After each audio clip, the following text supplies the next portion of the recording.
Mi familia me culpó por la adicción al juego de mi hermano, diciendo que mi éxito lo hacía sentir presión. Me exigieron que pagara sus deudas para evitar la vergüenza. Lo hice. Pero grabé la conversación donde admitían que él era el problema. Cuando volvieron a pedir dinero, envié esa grabación a toda la familia. Ahora la vergüenza tiene nombre y apellido. Desde que tengo uso de razón, Daniel ha sido el chico de oro, el que tenía el potencial ilimitado.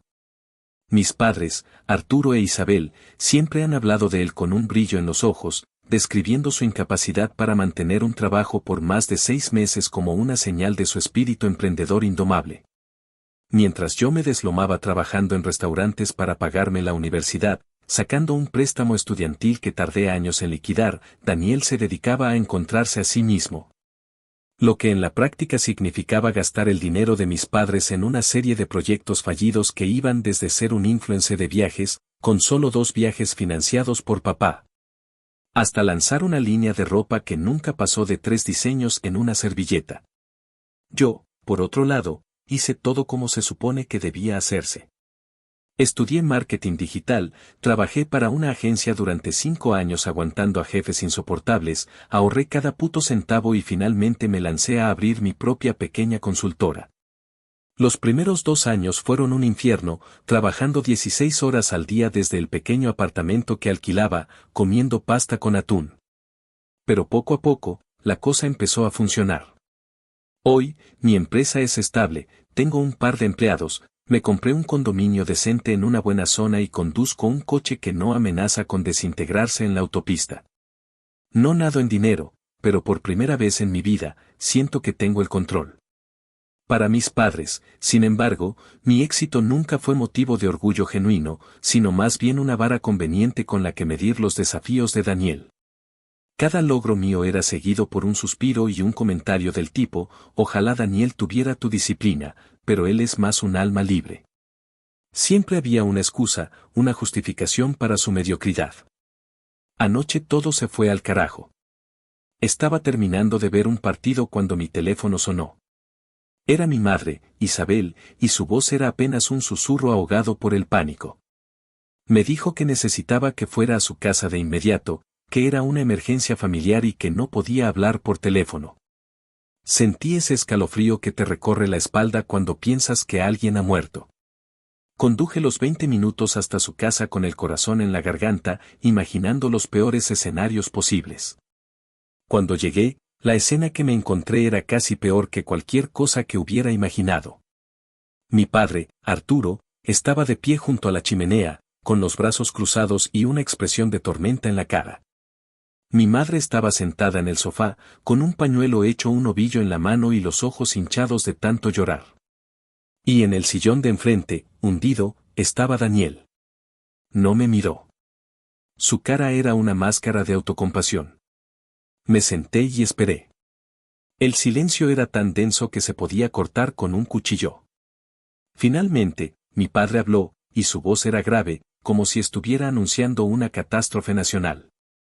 Me explicó que Daniel tenía una deuda. Una deuda grande. Al principio pensé que se trataba de tarjetas de crédito otra vez, pero era mucho peor. Daniel, en su infinita búsqueda del éxito sin esfuerzo, se había metido en las apuestas deportivas online. Había empezado con poco, pero había escalado rápidamente, persiguiendo sus pérdidas con una desesperación demente hasta que la cifra alcanzó los $60,000. El problema no era solo el dinero, sino a quién se lo debía. No era un casino de Las Vegas, sino una de esas páginas de apuestas con sede en algún paraíso fiscal, dirigida por gente que no se anda con rodeos para cobrar. Ya habían empezado las llamadas, primero amenazantes, luego directamente explícitas sobre las consecuencias físicas si no pagaba. Mis padres estaban aterrorizados. Mi primera reacción fue una oleada de ira pura y dura hacia mi hermano. Quería gritarle, preguntarle qué puto problema tenía en la cabeza para ser tan increíblemente estúpido y egoísta. Pero antes de que pudiera abrir la boca, mi padre me miró fijamente, no a Daniel, sino a mí, y soltó la frase que lo cambió todo. Dijo, Mateo, creo que es hora de que hablemos de cómo tu actitud ha estado afectando a tu hermano. Parpadeé, seguro de haber oído mal. ¿Mi actitud? Mi madre, sorbiendo por la nariz, continuó el ataque con una precisión emocional devastadora. Me dijo que mi necesidad de presumir de mi éxito, de hablar de mis clientes, de haberme comprado el condominio, había creado un ambiente tóxico de competencia. Según su lógica retorcida, Daniel se sentía tan presionado por intentar alcanzar mi nivel, por no ser visto como un fracasado a mi lado, que había recurrido a las apuestas como un atajo desesperado. No lo decían como una posibilidad, sino como un hecho consumado. Yo era el responsable de la presión que lo había orillado a esto. Estaba tan atónito que no podía ni articular una palabra. Estaban sentados ahí, con su hijo adicto y mentiroso que los había puesto en peligro, y habían torcido la realidad de una forma tan grotesca que yo era el villano de la historia. La conversación culminó con la verdadera razón de la reunión. No querían mi apoyo moral. No querían mi consejo. Querían mi dinero. De una forma que no admitía negociación, me exigieron que pagara los $60,000 de la deuda de Daniel.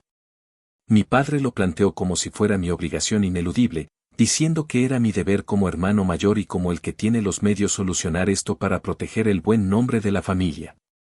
La palabra vergüenza se repitió como un mantra.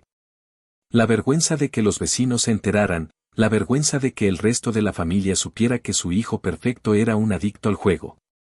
Mi dinero no era para salvar a Daniel, era para comprar su silencio y mantener intacta su fachada de familia perfecta. Ahora mismo estoy en casa, con un whisky en la mano, y sigo sin poder procesar el nivel de manipulación y descaro. Me han acorralado, culpándome de un desastre que no creé y exigiéndome que lo limpie con el dinero que tanto me costó ganar. Quieren que sacrifique mi seguridad financiera para salvarlos de la vergüenza. Y la peor parte es que una pequeña y estúpida parte de mí se siente culpable, porque es lo que me han enseñado a sentir toda mi vida. ¿Qué carajo se supone que haga? Actualización 1. Pasaron 3 días. 3 putos días en los que apenas dormí, dándole vueltas a la situación en mi cabeza hasta que sentí que mi cerebro era una lavadora en el ciclo de centrifugado. Leí cada uno de los comentarios que la gente dejó en mi post, y la gran mayoría era un coro unánime que me decía que corriera, que cortara lazos, que los dejara ahogarse en el pozo que ellos mismos habían cavado. Y, créanme, una parte muy grande de mí, la parte lógica y herida, quería hacer exactamente eso. Quería cambiar mi número de teléfono, bloquearlos a todos y ver cómo se las arreglaban con los matones que llamaban a su puerta. Pero es más fácil decirlo que hacerlo. Por más tóxica y jodida que sea la dinámica, siguen siendo mis padres. La imagen de mi madre, a pesar de su manipulación, aterrorizada por esas llamadas, me carcomía por dentro. Y no era solo eso. Era la rabia.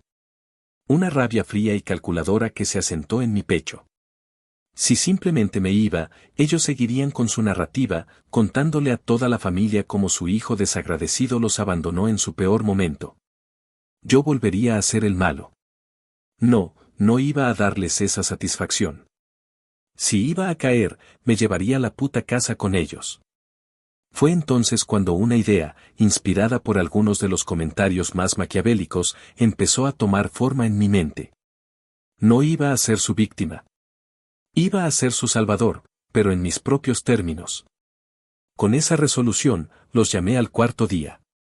Mantuve mi voz completamente neutral, como si estuviera discutiendo un asunto de negocios. Les dije que lo había pensado mucho y que, por el bien de la familia y su seguridad, había decidido pagar la deuda. El suspiro de alivio de mi madre al otro lado de la línea fue tan audible que casi pude sentirlo. Inmediatamente, su tono cambió de la ansiedad a una dulzura empalagosa, diciéndome que sabía que yo era un buen hijo y que en el fondo tenía un corazón noble. Me dieron ganas de vomitar, pero mantuve la compostura. Les dije que necesitaba que nos reuniéramos una vez más para finalizar los detalles y asegurarnos de que todos estábamos en la misma página sobre el futuro. Acordamos vernos en su casa esa misma tarde. Colgué el teléfono y me quedé mirando la pared durante varios minutos, sintiendo una calma gélida apoderarse de mí. Esto ya no era una obligación familiar, era una operación estratégica. Fui a la aplicación de notas de voz de mi teléfono, hice una prueba para asegurarme de que el audio era nítido y planifiqué exactamente cómo iba a llevar la conversación para que dijeran lo que necesitaba oír. Llegué a su casa y la atmósfera era radicalmente distinta a la de hacía unos días. La tensión desesperada se había evaporado, reemplazada por una especie de calma solemne y expectante. Era como si estuvieran esperando a que el notario llegara para la lectura de un testamento que los beneficiaba. Me ofrecieron algo de beber, que rechacé.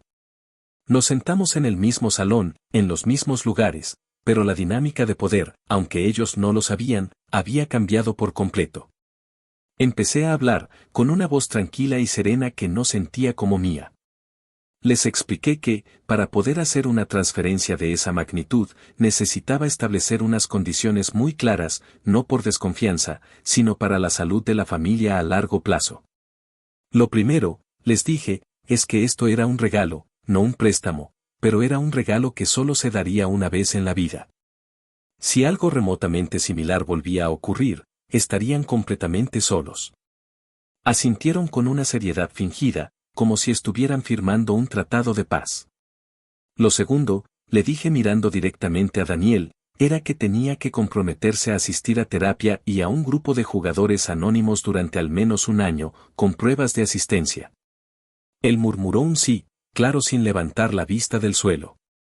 Mis padres rápidamente lo apoyaron, diciendo que, por supuesto que lo haría, que esta experiencia había sido una llamada de atención para todos. Pura palabrería.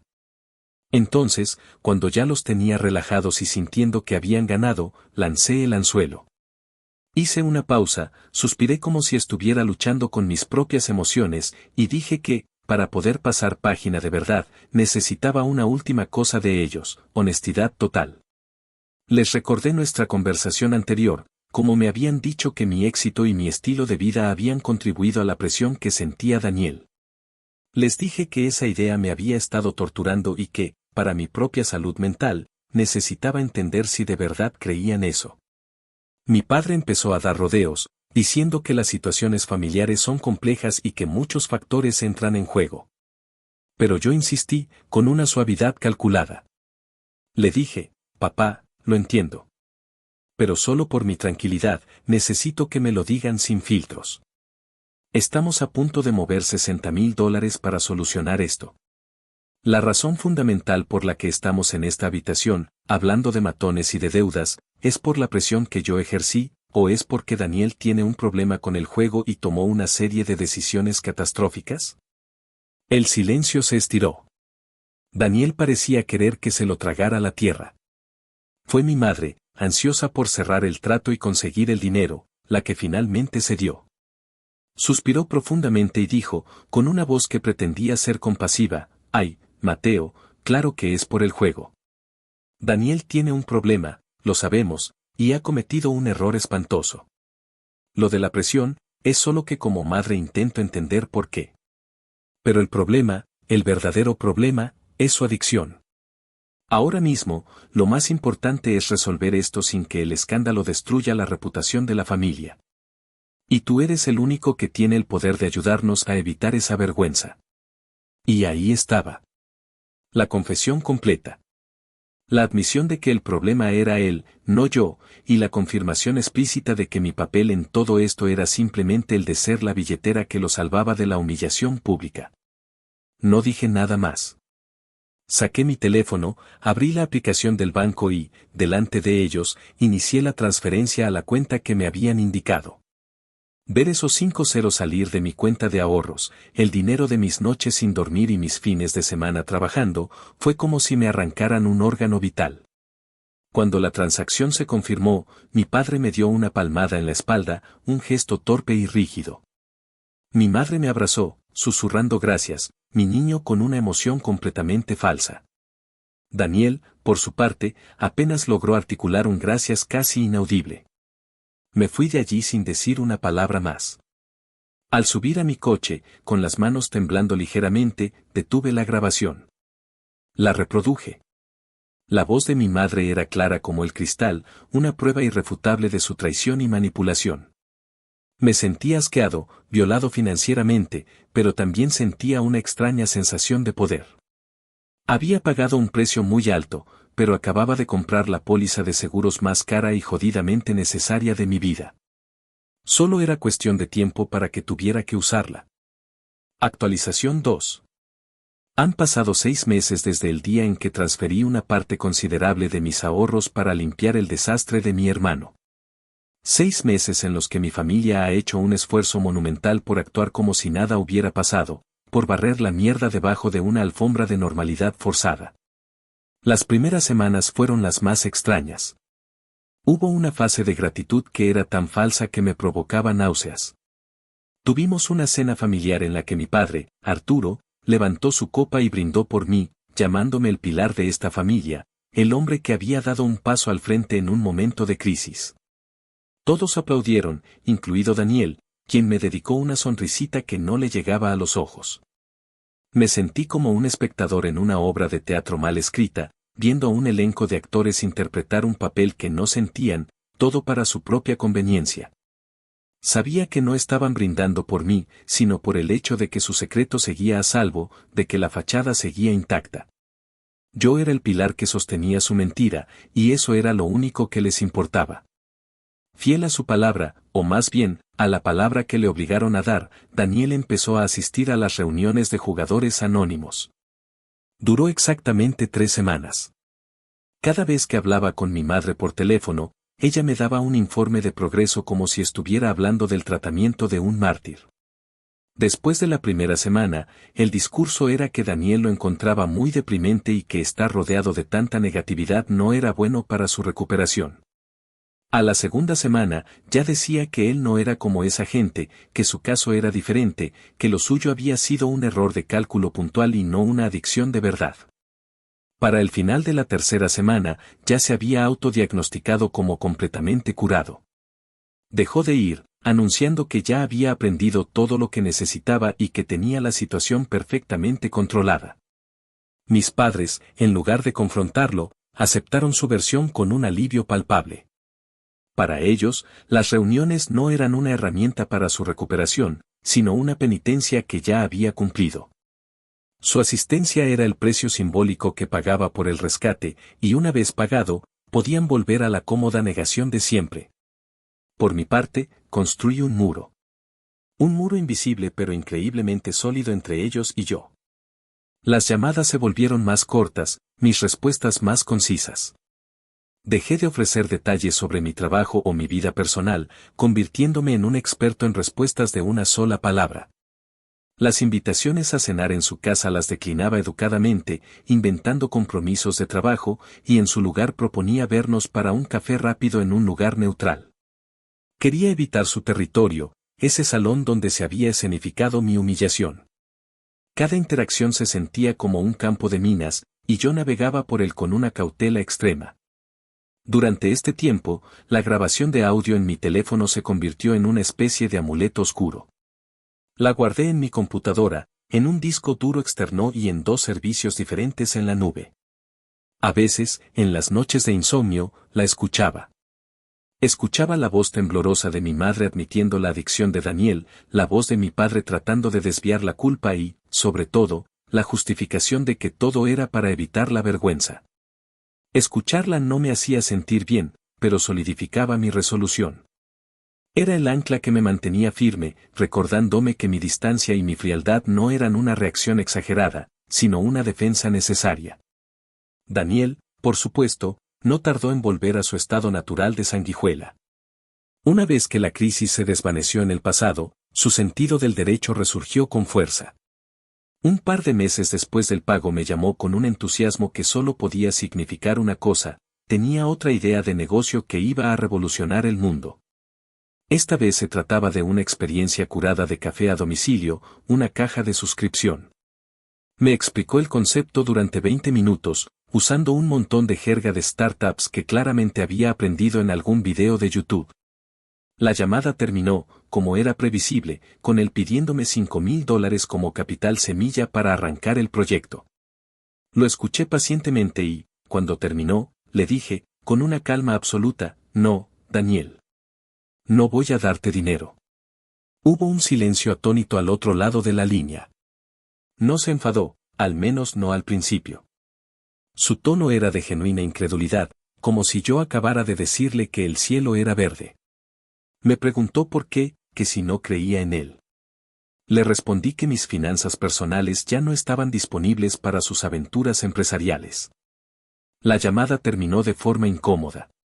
Una hora después, mi madre me llamó para decirme que estaba siendo demasiado duro con él, que debería apoyar su ambición. Le recordé amablemente que mi apoyo ya les había costado $60,000 y que mi aportación a la ambición de Daniel había terminado. Las verdaderas señales de alarma, sin embargo, llegaron de forma indirecta. Tengo una prima, Sofía, con la que siempre me he llevado bien. Hace un mes, en la barbacoa anual del 4 de julio, se me acercó y, entre charlas, me comentó que le sorprendía lo bien que le iba a Daniel últimamente. Le pregunté a qué se refería. Me contó que lo había visto hacía un par de semanas en un bar bastante caro del centro, invitando a rondas de tragos y luciendo un reloj nuevo que, según ella, parecía carísimo. Me dijo que se alegraba de que finalmente le estuviera yendo bien con sus negocios. Yo solo sonreí y asentí, pero una alarma ensordecedora sonó en mi cabeza. Los negocios de Daniel no generaban ni para pagar la gasolina. Ese dinero tenía que venir de algún sitio, y yo sabía perfectamente cuál era su fuente preferida. Era la confirmación que no necesitaba pero que esperaba. El ciclo estaba a punto de repetirse. Ellos creen que el peligro pasó, que el sistema se ha reiniciado y todo vuelve a la normalidad. No entienden que yo no soy el mismo Mateo que entró en esa casa hace 6 meses. Aquel Mateo estaba herido y confundido. Este Mateo está simplemente esperando. Actualización 3. Pasó otro medio año, sumando un total de 12 meses desde que firmé mi sentencia financiera. La vida, en su mayor parte, se había asentado en una rutina predecible y distante. Mantenía mi muralla emocional firmemente en su sitio, las interacciones con mi familia eran superficiales y estaban espaciadas por semanas. Se habían acostumbrado a mis negativas a los préstamos de Daniel y a mis excusas para evitar las cenas familiares. Creo que, en su retorcida lógica, lo interpretaron como una especie de resentimiento persistente que el tiempo acabaría por curar. No entendían que no era resentimiento, era preparación. La calma era antinatural, como el silencio que precede a un terremoto. Yo seguía esperando, sabiendo que la siguiente grieta no tardaría en aparecer. La llamada llegó un martes por la tarde, justo cuando estaba cerrando un contrato importante con un cliente nuevo. Me sentía bien, optimista. Entonces vi el nombre de mi madre en la pantalla del teléfono y todo ese optimismo se desvaneció, reemplazado por un hielo pesado en el fondo de mi estómago. Contesté, y ni siquiera necesité que dijera nada. El sonido de su llanto, un sollozo desgarrado y completamente desprovisto del melodrama calculado de otras ocasiones, me lo dijo todo. Era pánico puro, sin adulterar. Solo pudo articular mi nombre y un tienes que venir ya, por favor, antes de que la llamada se cortara en otro sollozo.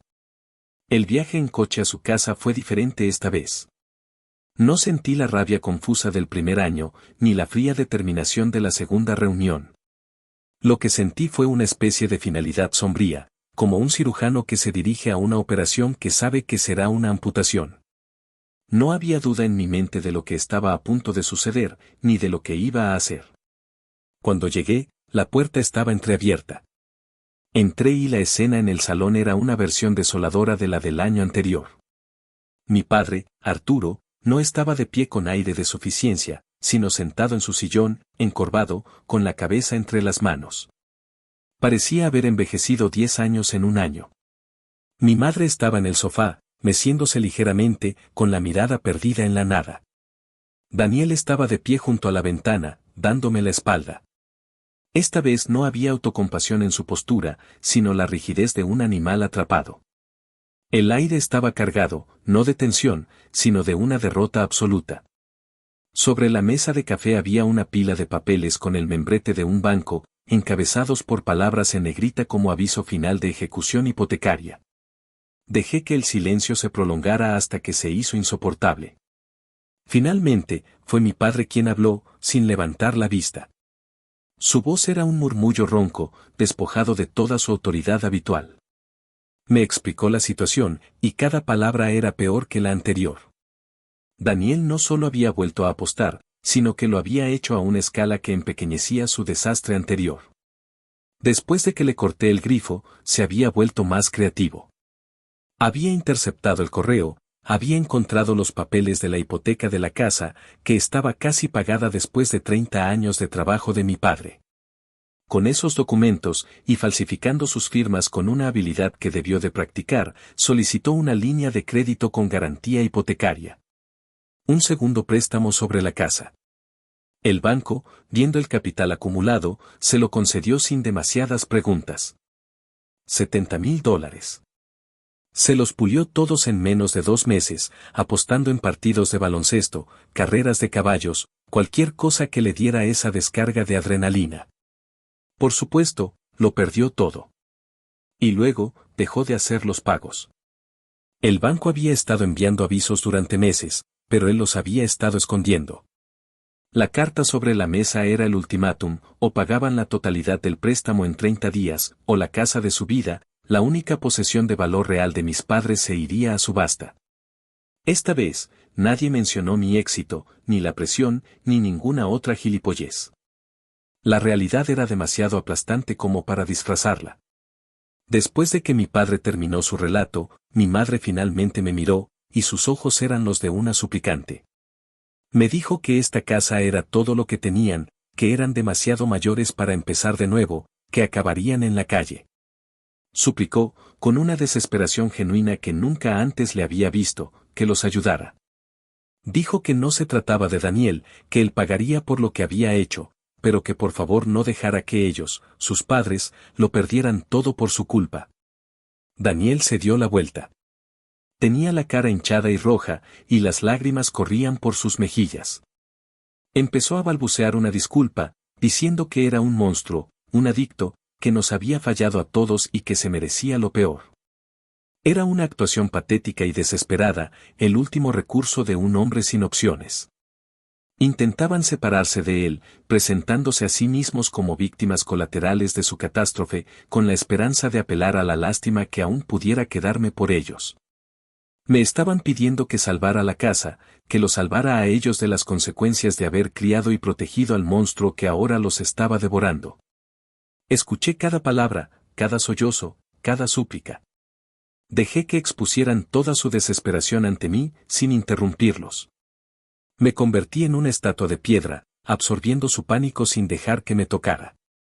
Cuando finalmente se quedaron sin palabras, el único sonido en la habitación era el de sus respiraciones entrecortadas.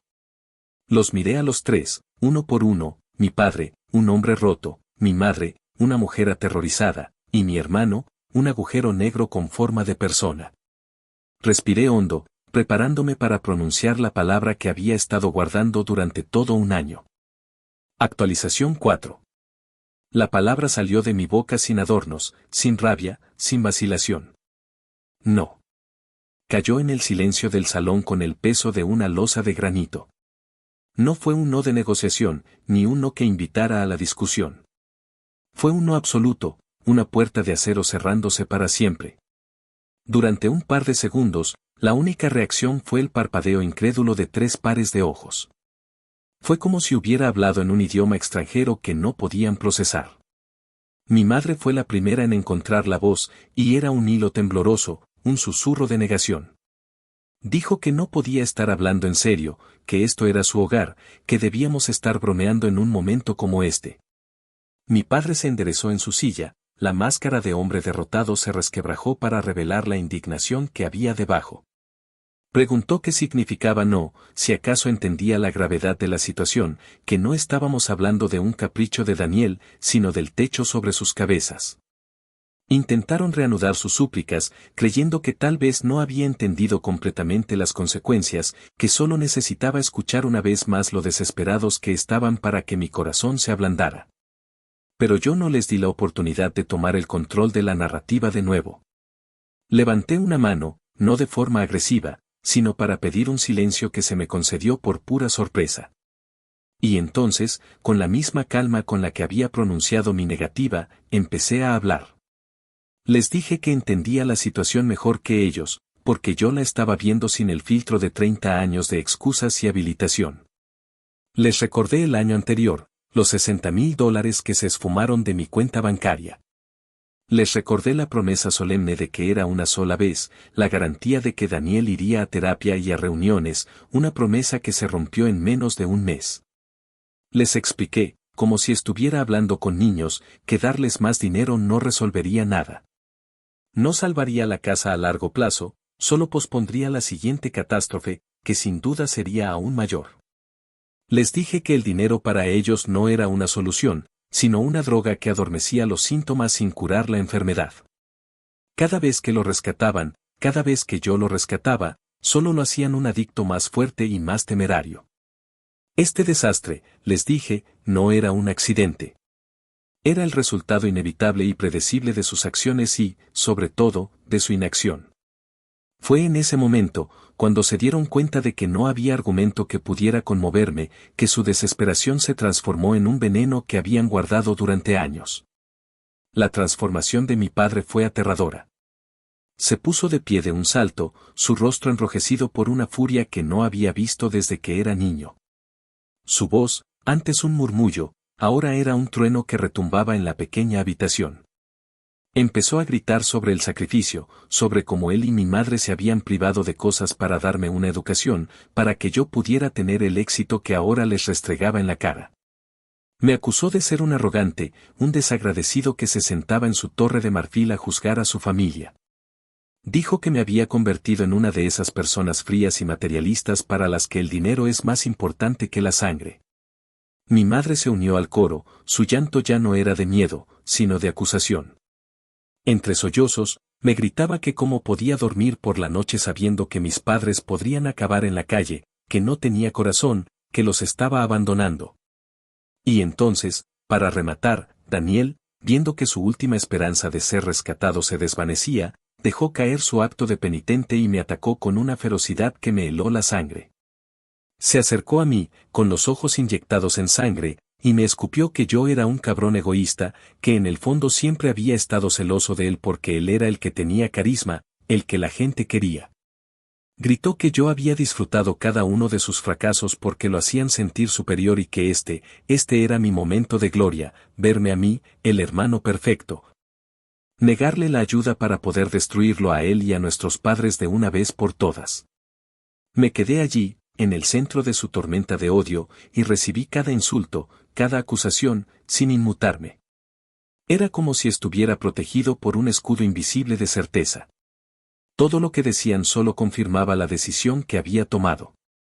Cuando su furia empezó a agotarse, convirtiéndose en jadeos y miradas de puro desprecio, supe que era mi momento de irme. Los miré a los tres por última vez, no con odio, sino con una especie de piedad distante.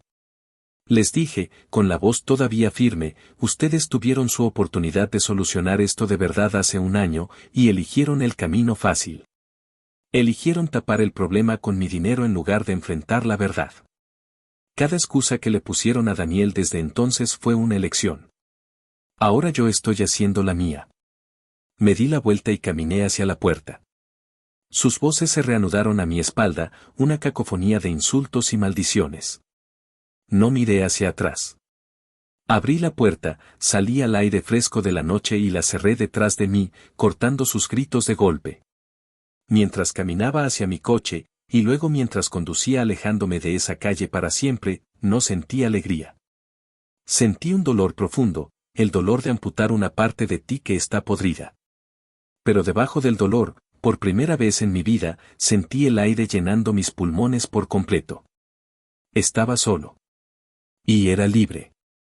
Actualización final. La semana que siguió a mi salida de esa casa fue un infierno orquestado. Tal como lo había predicho, mis padres y mi hermano, al ver que la confrontación directa no había funcionado, pasaron a la siguiente fase de su manual de manipulación, la guerra de guerrillas emocional. Empezaron a llamar a todo el árbol genealógico, uno por uno, para esparcir su versión de los hechos, una versión tan retorcida y victimista que podría haber ganado un premio de ficción. Mi teléfono no paraba de sonar. Eran tíos, tías, primos lejanos, gente con la que apenas hablaba una vez al año en Navidad. Todos llegaban con el mismo guión, evidentemente alimentado por mi madre. La narrativa era que Daniel había tenido un pequeño tropiezo con una inversión que salió mal, que el banco estaba siendo increíblemente agresivo y que ellos, mis pobres y ancianos padres, corrían el riesgo de perderlo todo. La pieza central de su relato, por supuesto, era yo, el hijo exitoso, frío y millonario. Habían inflado mi situación financiera a niveles absurdos, que, por algún rencor mezquino e incomprensible, se negaba a levantar un dedo para ayudar a la familia que le había dado todo. Cada llamada era una emboscada. Mi tía Gloria, la hermana de mi madre y la matriarca del chisme familiar, fue la peor. Me llamó y, sin siquiera saludar, me sometió a un sermón de 20 minutos sobre la lealtad, el deber filial y la decencia humana, de las cuales aparentemente yo carecía por completo. Me dijo que mi madre estaba destrozada, que no comía ni dormía, y que todo era por mi culpa, por mi crueldad.